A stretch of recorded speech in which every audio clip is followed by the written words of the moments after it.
டெல்லியில் அனைத்துக் கட்சி கூட்டத்திற்கு பிறகு திமுக எம்பி டி.ஆர். பாலு செய்தியாளர்களை சந்திக்கிறார். அதனை பார்க்கலாம்.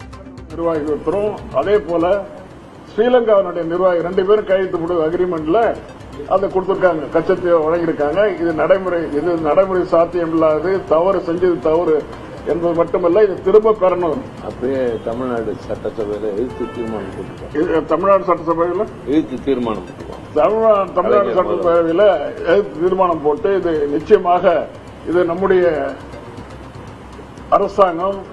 அரசாங்கத்தின் ஆளுகைக்கு உட்பட்ட இடமாக இருந்தது.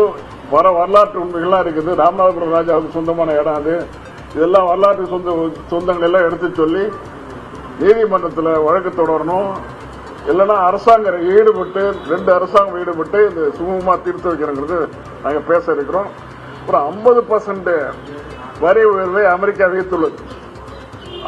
அங்கிருந்து போற எக்ஸ்போர்ட்டுக்கு போய் அங்கே வந்து இருக்கிற இறக்குமதி ஆகிற பொருட்களுக்கெல்லாம் 50% வரி விதித்து, இந்த வரி விதிப்பு மிக அக்கிரமமானது. இதை உடனடியாக திரும்ப பெற வேண்டும் என்று அமெரிக்க அரசோடு பேசி தீர்வு காண வேண்டும் என்பதும் தங்கள் வைத்த கோரிக்கைகளை ஒன்று. மதுரை கோவை மெட்ரோ திட்டங்களுக்கு அனுமதி வேண்டும். என்ன காரணம் சொல்றாங்கன்னா, ஒன்றிய அரசு 20 லட்சம் குறைவாக இருக்கின்ற மதுரைக்கோ கோவைக்கோ நான் கொடுக்க முடியாது, அனுமதி கிடையாது அப்படின்னு பிளண்டா அனுப்பிச்சிருக்காங்க. டெல்லியில் அனைத்துக் கட்சி கூட்டம் நடைபெற்ற நிலையில் திமுக சார்பாக என்னென்ன விஷயங்களை வலியுறுத்தினோம் என்று திமுக எம்பி டி.ஆர். பாலு செய்தியாளர்களை சந்தித்து பேசியிருக்கிறார். அதனை பார்த்தோம்.